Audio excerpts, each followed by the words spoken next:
అందరికీ నమస్కారం. నేను మీ గణేష్ పవనం. ఫ్రెండ్స్, కొద్ది రోజులుగా విమాన ప్రయాణికులు పడుతున్న ఇబ్బందులను మీరందరూ చూస్తూ ఉంటారు. సహజంగా బస్సులు దొరకలేదనో, ట్రైన్లు దొరకలేదనో, ఆటోలు దొరకలేదనో, మరి ఇతర ప్రయాణ సాధనాలు దొరకలేదనో ప్రజలు ఇబ్బంది పడ్డాన్ని మనం ఇంతకాలం చూసాం. కానీ ఒక్కసారిగా విమాన ప్రయాణికులు ఇంత దారుణంగా ఇబ్బంది పడడం అనేది మునిపెన్నడూ మనం చూడలేదు. అసలు ఈ పరిస్థితికి కారణం ఎవరు? ఇంతలా ప్రయాణికులు ఎందుకు ఇబ్బంది పడుతున్నారు? దీనికి ఎవరు బాధ్యత వహించాల్సి ఉంది? ఈ సమస్యకి పరిష్కారం ఏంటి?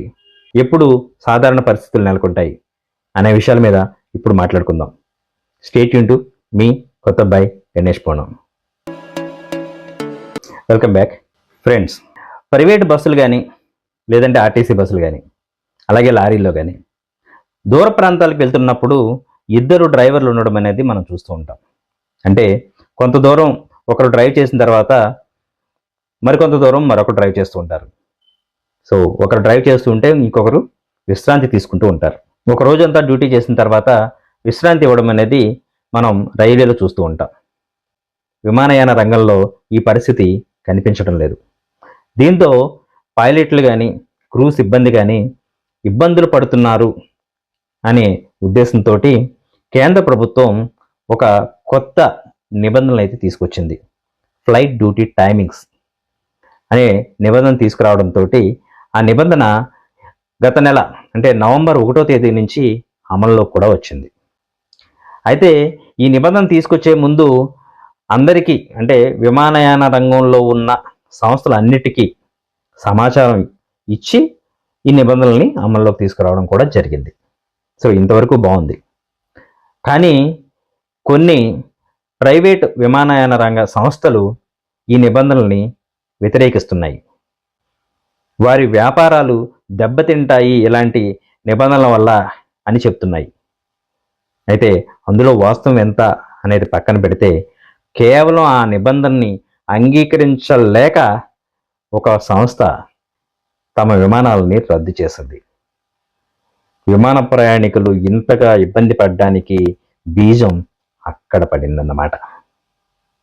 సో అప్పటి నుంచి ఆ సంస్థ విమానాలు నిబంధనల ప్రకారం ఏదైతే కేంద్ర ప్రభుత్వం ఇచ్చిన నిబంధనల ప్రకారం నడపడానికి ఇష్టపడలేదో అప్పటి నుంచి విమాన ప్రయాణికులు ఇక్కట్లు మొదలయ్యాయి. అయితే ఈ పరిస్థితికి ఆ కంపెనీ చెప్తున్న కారణాలు అయితే వేరేలా ఉన్నాయి. సిబ్బంది కొరత ఉందని, విమానాల్లో సాంకేతిక లోపాలున్నాయని, దానివల్లనే కొంత కమ్యూనికేషన్ గ్యాప్ వల్ల విమానాలు రద్దవుతున్నాయని, ఈ పరిస్థితిని త్వరలోనే చక్కదిద్దుతామని ఆ కంపెనీ చెప్తోంది. కానీ దాదాపు వారం రోజులుగా ప్రయాణికులు విమానాశ్రయాల్లో తీవ్ర అవస్థలు పడుతున్నారు.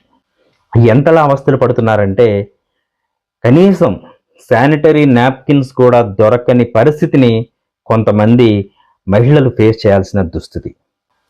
దూర ప్రాంతాలకు వెళ్లాల్సిన వాళ్ళు వేరే ఊరిలో తమ తల్లిదండ్రులు అనారోగ్యంతో ఉంటే వారిని వెంటనే వెళ్ళి వీళ్ళు హాస్పిటల్లో జాయిన్ చేయాల్సిన వాళ్ళు, ఉద్యోగానికి ఆ రోజు వెళ్ళకపోతే జీవితంలో సాధించాలనుకున్న ఉద్యోగాన్ని కోల్పోతామనుకున్న వాళ్ళు, ఇలా అనేక మంది విమానాశ్రయాల్లో తిండి నీరు లేక నిద్రాహారాలు కరువై కష్టాలు పడుతున్నారు.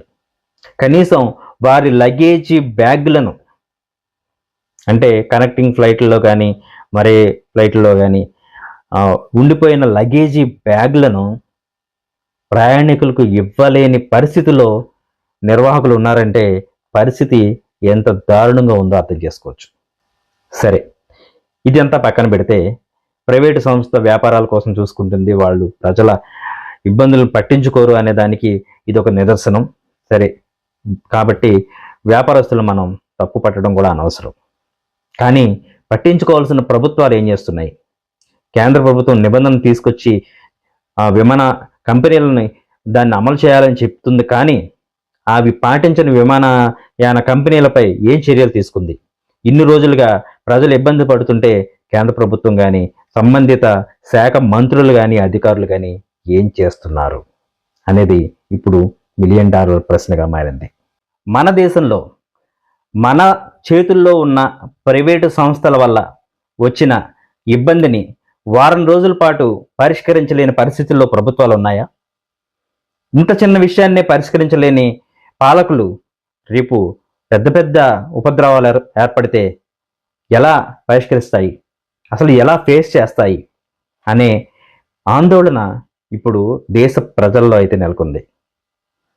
ఇందులో విచారకరమైన విషయం ఏంటంటే, ఆ శాఖకు చెందిన మంత్రి మన తెలుగువాడు, మన ఆంధ్ర రాష్ట్రానికి చెందినవాడు.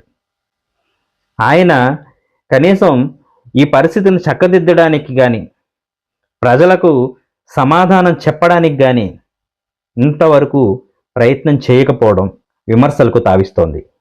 ముఖ్యంగా జాతీయ మీడియా దేశ స్థాయిలో మన తెలుగు పాలకుల పరువును మంటగలుపుతోంది. అంతలా మన తెలుగువారి, మన ఆంధ్ర రాష్ట్ర ప్రజల పరువు ప్రతిష్టలను గంగపాలు చేశారు పాలకులు.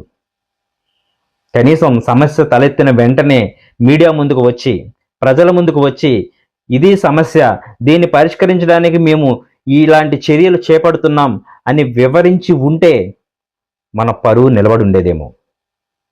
ఆ ప్రయత్నాలు ఏమి చేయకుండా మీడియా గగ్గోలు పెడుతున్నా, మినిస్టర్ ఎక్కడా అని అడుగుతున్నా స్పందించకుండా హ్యాపీగా సోషల్ మీడియాలో పోస్టులు పెడుతూ కూర్చుంటున్నాడనే విమర్శలు ఎదుర్కొంటున్న మన మంత్రి ఈరోజు మన ఇంత పెద్ద ఉపద్రవంలో తెలుగు రాష్ట్రం పరువుని దేశ స్థాయిలో తీసేశారు. కానీ అంతిమంగా కష్టపడుతోంది మాత్రం విమానయాన ప్రయాణికులు. వారిని ఈ సమస్యల నుంచి గట్టెక్కించి ఈ ఇబ్బందులను పరిష్కరించడానికి కేంద్ర ప్రభుత్వం ప్రయత్నం చేస్తున్నట్టుగా చెప్తోంది. కానీ అది ఎప్పటికీ పూర్తవుతుందనేది మాత్రం ఎవరు చెప్పలేకపోతున్నారు. సో ఇది ఫ్రెండ్స్, విమాన రంగంలో ప్రస్తుతం నెలకొన్న పరిస్థితులు. మరిన్ని మంచి మంచి వీడియోల కోసం చూస్తూనే ఉండండి. మీ కొత్త అబ్బాయి గణేష్ బాణం. Please subscribe.